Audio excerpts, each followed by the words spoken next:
welcome back to my channel. So today's video is going to be a breakdown slash end of year review of my fourth graders work and everything that we did that was fourth grade specific. Now this isn't going to include what we did for family school. So those subjects like science and history, art, all of those things that we did as a family, that's not going to be this video, but this is going to be kind of a fun one because I'm going to actually talk about what we did and not what our plans are. So, which are two very different things. Am I right? I'm right. Okay, let's get started.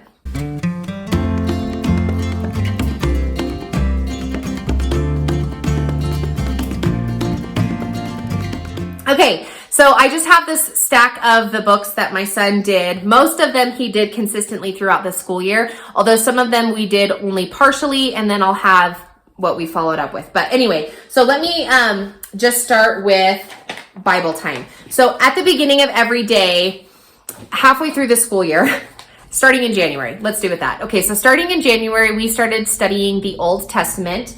And so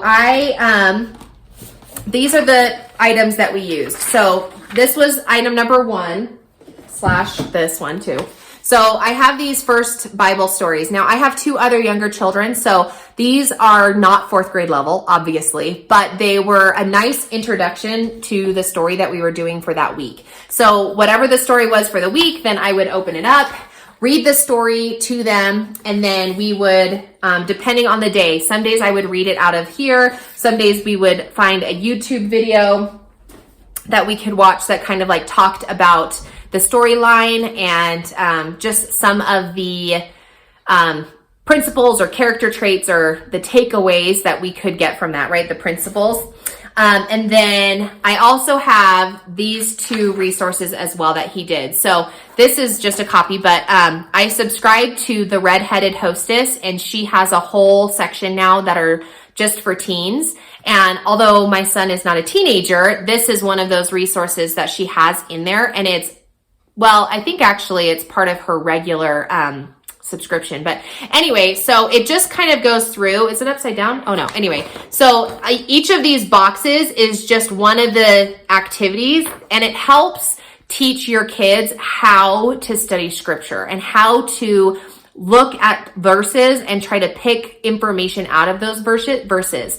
One thing when I was a public school teacher, I remember the district was trying to teach us, like, look, it's different to have your students just read the text as opposed to having them learn from the text, right? And in my first lessons in history, I taught history. In my history classes, it was like, there's a difference when you're reading an informational text versus when you're just reading a story. And that's what this is it's like you can use your Bible and really glean amazing content and lessons and testimony from it if you know how to read it, more than just a story about a man who built a boat and put animals on it, right?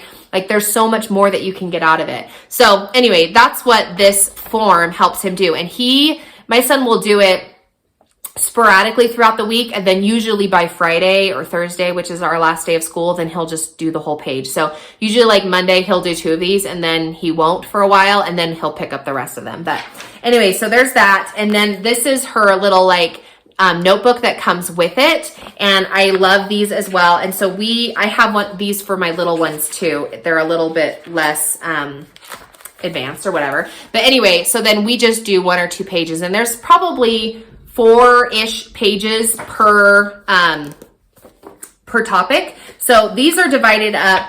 So the reading for these, it's not the whole Old Testament. The reading for these is following the Come Follow Me curriculum study that is put out by the Church of Jesus Christ of Latter-day Saints. So it's not like a chronological read of the Bible per se, but it does have suggested readings from each of the books. So there's that. That's what we started our day with every day. So let me put this quick caveat in there before you think I do everything perfectly every single day. I am giving you what we did on a perfect day. So for me, getting scripture study in the morning was probably the most important thing of the day. And oftentimes I would come into the classroom and my brain would say, let's just not do that. Let's just jump right into the bookwork so we can be done with the school day. So then we would just start right away with math, or we would start right away with whatever we're trying to finish for our unit study. Those days do happen more often than I wish they did. But when we do start off with our character study and our Bible study, it really sets the tone for the day. And even if nothing else were to be done, I feel like that would be a valuable school day. So unfortunately, on a busy Tuesday afternoon, sometimes that's not how the day pans out. So, okay. So the other two subjects that my son does on his own are math and English. So that's what I'm going to show you now. Okay. So we used two curriculum for math. We started off with the Christian Light Education books. There are 6 light studies, I think they call it, light units, but we only did 3 of them. In fact, I don't even remember if we did the first 3 or the last 3, but I want to say we did the last 3. But anyway, I have 310, 309, 308. 8, 9, and 10 are the ones that I have here. And my son is in 4th grade, but when we finished 3rd grade last year, I was feeling like so overwhelmed with the thought of fractions that my friend was like, I have these extra light units. I'll just send them to you. And I was like, you are such a blessed saint to me, because she sent me these light units and they were so perfect. And we did them from the beginning of the school year through Christmas. So, I really, really like them. I would highly recommend you getting the math unit studies from Christian Light Education. They're very easy to digest. A few notes about them. So their lessons are not 1 page front to back, which is what we were used to doing. So that was a bit of a switch, because I feel like I needed to kind of accomplish more pages in order to pace ourselves through the curriculum. So that was a little bit tricky, which I never sat down and actually figured out. We just kind of did pages as we went along, but very nicely paced. And it's just clear and concise, and we love it. So I did not get a teacher's manual to go along with this, which may have been helpful. I'm not sure. It's hard to say. I know that for some of the younger years, when I was looking at them on the internet, you really need to have the teacher's manual, because it'll say like, write what your teacher tells you or something, and you're like, am I supposed to give them digits or fractions or...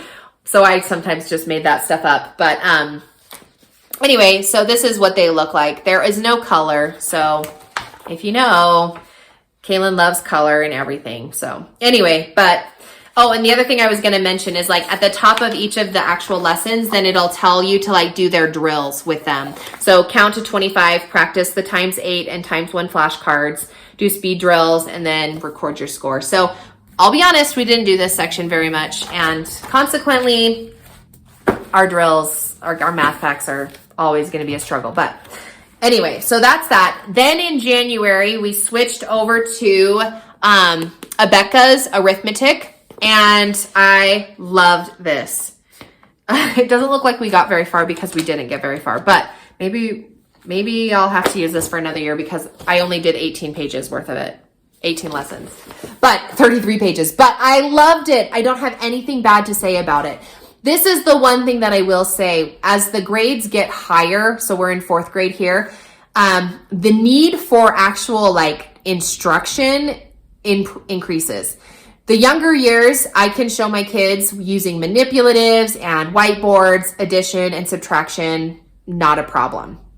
Multiplication showed up. We kind of figured that out with some manipulatives, and it was fine.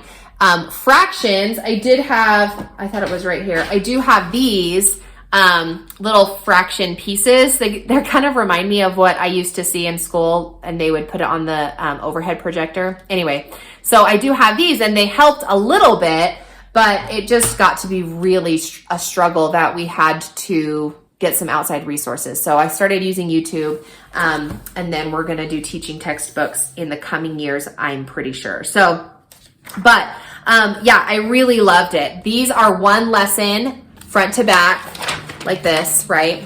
They have review pages.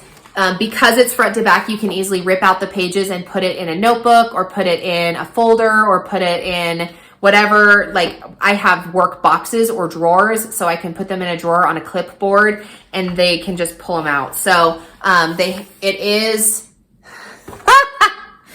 cyclical. It's not. My gosh, I was going to work so hard to remember that word. Anyway, but it's repetitive where you go around and as opposed to the mastery version. But gosh, I did a whole video about it and I said it 12 times and you guys were writing in the comments. You're like, this is the word you're thinking of, Kaylin. Like, can you just remember it? Nope, I can't. So anyway, here's this.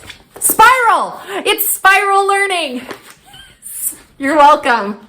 Okay, thanks for shouting it out to me. I'm sure you were shouting it like, Kaylin, it's spiral learning. Okay, so here it is. These are just some page examples, but it really is a good unit. We didn't use it very much because we found something else, but we started in January and then we started using what are they called? Versatiles. So I just posted my video about versatiles not too long ago and we loved versatiles and we did versatiles for about 2 months straight. So that was that. And then the last end of the school year, we picked up teaching textbooks on a free trial, just to kind of explore it and see what it was like. And I'm going to do a video on teaching textbooks in the future because it was worlds different from the teaching textbooks that I saw in 19. I think it was 2019 that I saw teaching textbooks when we were going into 3rd grade. And, I gave it a hard pass and I'll tell you why, but now I'm super excited and we are probably going to do it for 5th grade math. So, okay, so that is math. Let's talk about English. Okay. All right. So I have a little stack here. Let's just start with this. This is where we started with language. This is Abeka Language A. Highly recommend it. I loved it. We got through, about 80 lessons. I think that must be halfway, I'm going to say. Yeah, 160 lessons total. So we got through 80 lessons and I really, really enjoyed it. I got one of these notebooks to go with it because occasionally it'll ask them to write something down. So I just kept this. Write a list of ideas using your 5 senses. List all the helping verbs from memory. So we just had this that I let him kind of keep. I kept it in his drawer for him. So I highly recommend this. I loved it so much. I am actually looking at Abeka language for my youngest child. So he's going into kindergarten officially, I think. So anyway, yes, I loved it. And the way that I did it with my son, some of these pages are ripped out, is because I actually kept all the pages in the book until the end of the unit that we had studied, or like pretty much it was every quarter. And then I would rip out the pages that he had finished and put it in our storage bin for me to go through later. So then he would just start fresh on the front. That way, by the end of the year, we weren't like in the middle of the book and he was like thumbing through a lot. Some people do like having that because they can see how much they progressed. But for me, I was like, this is just so bulky. And number 2, I wanted to know what we had accomplished in that particular quarter. There's many ways that you can do that. You can dog tag the pages, or you can like color them or highlight them or do something like that. I just chose to rip it out so that I could just see like, this is the chunk that we did during the first quarter. Here's second quarter, third quarter, that sort of thing. So anyway, that was a really awesome book. And then we actually paired it through, starting in February, I guess is when we got versatiles. So then we stopped doing language A and then we did only versatiles for a chunk of months. We loved doing versatiles. So that included phonics and reading comprehension. And then when we finished versatiles, I then picked up this for reading, a Skill Sharpeners Level 4 reading comprehension. And I love these books. I had just finished with my daughter and I was ordering her a new one as well. So I got one for all of my kids. So this is the one for my 4th grader. I love these. And we're actually going to finish this through the summer because he picked this up probably like, I don't know, March or April even, like really late in the school year. So we have a lot that we haven't done. So I'm going to have him continue to do this as a part of his summer school. And I will make a video to show you how I am organizing our summer school this year. We've done summer baskets in the past, so this year it's going to be a little bit different. and I'm very excited. I'm always very excited. All right, what do we have here? Let's talk about spelling really quick. So spelling has been our pain point subject from the beginning of time, and we're still not great at it. But this year we did the Spelling You See curriculum. He did this through January, and then when we picked up Versatiles, he stopped doing this. So we haven't really picked it up since then, but we got into book 2, and I love it, but it needs, but I need to monitor him doing it, if that makes sense.